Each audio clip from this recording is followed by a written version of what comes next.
All right. So I want to talk a little bit about relationships and continuing and perhaps wrapping up this series about having a loved one in treatment and a lot of reflections. I should Google how to get rid of reflections on all these surfaces. Oof, boy, does that look worse. Oh my Lord. Just one thing after another today. Yeah, good idea to Google after the video shoots. All right, well, we're gonna have to do with this. I didn't sleep well last night, and you can see that. Got a new camera, so you can see how little I slept. All right. Going to the back to the idea of having a loved one in treatment and how difficult this is at every level, both the active addiction, having someone in treatment, and now we're kind of in the heart of treatment. And I just want to take a step back for a second and briefly discuss just the idea of relationships and take a moment here because it's important, because boy, is this going to test the relationship, and it would any relationship. And even under the best of circumstances, relationships are really very difficult. And I think one of the greatest quotes I've heard is by a gentleman named Jordan Peterson. I know he can be a bit divisive. I'm not sure. I know why. I shouldn't say I'm not sure why. I know exactly why, but I think he's brilliant. When someone said, why do you think, I'm going to misquote him, sure, but I'll get the idea right. Why do you think the divorce rate is so high? And he said, that's not the right question. The divorce rate is not, the right question is not why is the divorce rate so high, is why isn't the divorce rate so much higher? Because you think about this idea of two people coming together at some point in their lives and growing together and starting a family, starting losing jobs, going in and out of these periods of life with one another. To stay together is just marvelous. It's just, what a miracle to stay together. Like, that's what we should be celebrating, not questioning, like, look at this. To stay together is just marvelous. The other thought I've had for a while, and I've kind of been thinking about a way to frame it, is, just a couple people ago, relationships were very, very different. And all of a sudden we're expected to just get on board with this newfound dynamic and just know how to do it. And this idea of, men are from Mars, and the working, the dual income, and falling in love and staying in love and waiting for children, and this is fairly new from my end. This is not well fleshed out, and you could certainly disrupt all this with some basic research. But just a thought I have is, and I'm just really going on some anecdotal evidences of kind of like a farmer. I'm going off my own family. Farmer or folks who married for survival, stabilization. They married in proximity to one another. They stayed together because that's what you did. Going away from one another was not an option. There are extreme versions, of course, but for the vast majority, you stayed together because that's how you survived. I mean, literally survived. You worked the land, you worked the house, you raised a family. That family then helped work the land, helped work the house. And that's how you grew and lived and survived. And this idea of family had that structure, had that behind it, survival, safety, right? That's a really big foundational tool there. Now, we've had this massive input of creature comforts, and again, you could torpedo this in a second with some research that I don't know about, or just some real insights of a blind spot I have. But my estimation, we've had this huge influx of creature comforts, all the technology, this boom, and we've really placed comfort, and it's always been part of cultures, but I think it's become kind of a part of the mass.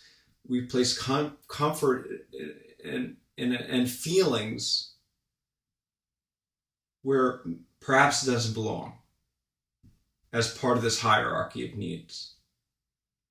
And so now it's not only do we mate, cohabitate, marry, stay with for love, but that has to be there always, forever, and the utmost. And what an ideal that is. Right? That is so big for two people to hold that throughout a lifespan, with all the changes they go through. Like, so just as a big step back, like, that's a lot. That love, this feeling, especially if you expect it to be the beginning feeling, which is more of infatuation and really just kind of brain chemistry, this dopamine dump.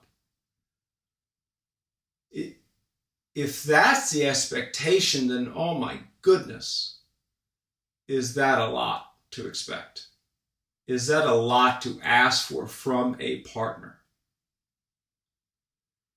And so the idea of going, like, we don't need one another for survival anymore. Like, I don't need a partner to work off the land, to raise the children while I don't need that. I can survive on my own. Whereas just a couple people ago in this country, that was a much different circumstance. And so we're expected just to know that and know how to do it. And I think just to take a pause, that's a big ask, right? So I say all that to say that we have a lot of expectations placed on us that are just supposed to be intuitive. And that we put a lot of on ourselves, on our partners, and when these expectations don't get met, we think there's something wrong with us or something wrong with them, and I don't know how accurate that is. The other kind of big picture thing I want to say is this idea of what a relationship is supposed to be and supposed to do. And I've always had this idea of kind of these two puzzle pieces coming together, right? And you can just picture it. And I thought about drawing it, but I'm not falling into that trap of trying to draw one puzzle piece with another one, and that would never work. But you picture the one puzzle piece missing a side, and then the other puzzle piece come together, and it has the side for that side. It just fits perfectly. Oh my goodness, look at what we have. We have a perfect couple. We have these two people coming together, and it's soulmate. It's kismet. It's everything we're supposed to be. And look at this. And everything aligns, and we come into one, right? Two become one. What a wonderful story. Sure. Okay. It sure does feel like that. And it can feel like that, but I don't know how often it stays like that. And I don't know that that's what it really a healthy relationship is to be. And I just don't know how sustainable that is. I also have this idea that we're part of nature, and as being part of nature, that we're required to live by the laws of nature. One of which is that it's slow and steady. Slow and steady wins the race. And so to come upon a relationship and just have this kind of explosion and coming together and to become one, and all of a sudden we're just this whole and this being, and now we're created.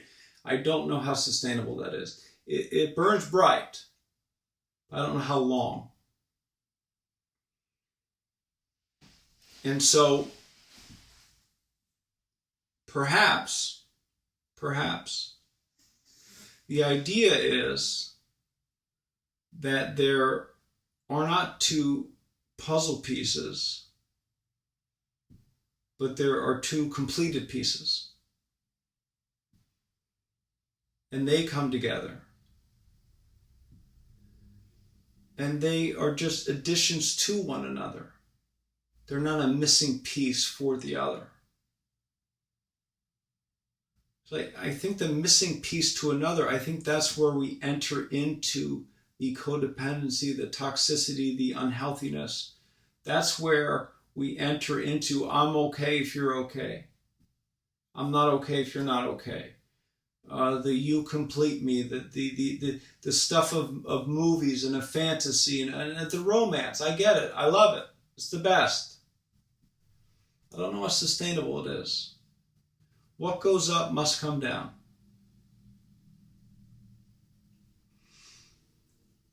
And I think perhaps when we do the work to complete the whole, and I'm okay no matter what, and I'm fulfilled, and I'm who and what I need to be, and I can add that to another whole who and what they need to be, then maybe we're just an addition to one another. And we become way more than one. Way more than one. Way more. Just this beautiful thing, this amazing thing. I think that's what a healthy relationship can be. And that sustains anything. Because these ups and downs, these slights and these looks and not looks and silence, it's nothing. It's nothing to the real foundational vulnerability and trust, empathy. Because that kind of relationship knows that winning means nothing. Being right is nonsense. That kind of relationship knows that if my partner comes to me and says something that just feels crazy, well, I know my partner's not crazy, so what's going on? I want to see through that. I want to feel through that and say what is really being said. And I want to be with and not come at.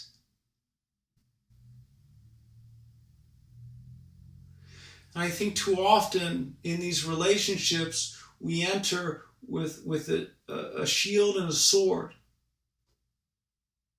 and we defend and attack.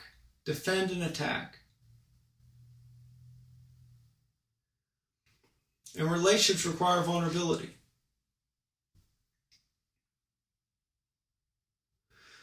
Now, what that means is there's no such thing as not being hurt. This is a standard I don't think can be met, and I don't know where that came from. Well, I think it came from this idea that I should be comfortable all the time. But to not be hurt in a relationship, what kind of relationship is that? It's not one of any depth. It's not one of any true vulnerability or authenticity. So, again, I'll say this. There's a saying that we hurt the ones we love, and the stuff is often hardest to do at home, and it's because we give the most there. They get the most of me. They get all of me. Right? I'm giving you this portion of me right now. You don't get all of me. The people I love, the people who know me, they get all of me. But that comes with some ugliness too. That comes with some pain, some real pain. But it also comes with the absolute depth of my love and loyalty and everything about me. That's all of me. That's what you get. Most people don't get that. Most people get a version of me, right? That's not true vulnerability. But I do choose that some people get, whatever I choose them to get. So in a relationship, that vulnerability requires this risk. And I get to choose whether or not I take that risk or not. But this idea that I get to be vulnerable, and if I get hurt, it's somehow this other person, and we were throwing around these words all of a sudden like narcissist and borderline, and it's absurd that these words have entered into the lexicon.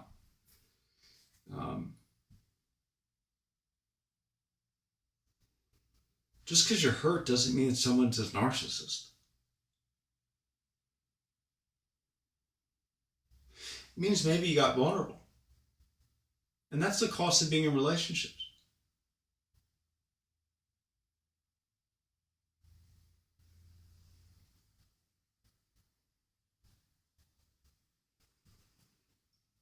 So at this point, when you have a loved one who has gone away, this is such a great opportunity to take a step back and examine.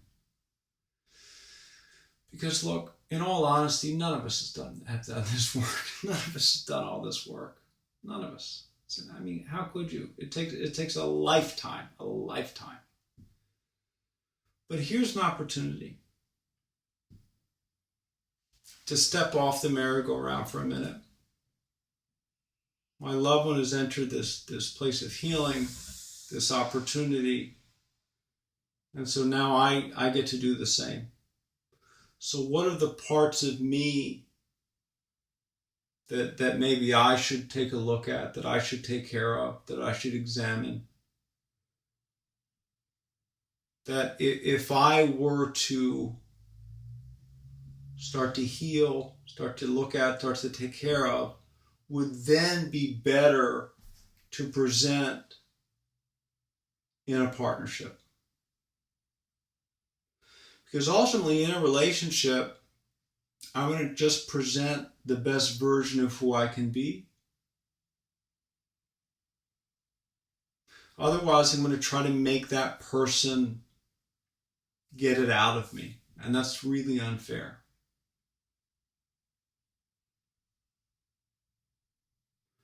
So again, as difficult as this is, it is an opportunity, which is all suffering, right? Suffering is just an opportunity. And if we can really get this to this other level of amor fati, we can love this opportunity. We can love this opportunity and say, thank God for this suffering, because it gives me a chance to take a look at these things. If I'm in a boat and I hit a storm, and that storm shows me that there's a hole in the boat, thank God for that storm. It showed me where I need to fix the boat. Perhaps preparing me for a greater storm. Perhaps. And I get to do that in life too. I need to stay aware. I need to stay vigilant, purposeful, mindful, grateful. And I need to embrace all of life, not just the good parts. Anyone can do that. But also the difficult parts, the suffering. That's what life is. That's what makes it up. So take a moment to step back and maybe look at what could be healed, taken care of, and then brought back into this relationship as the two of you come back together and start to heal together. Because these two whole pieces make so much more than one. So much more.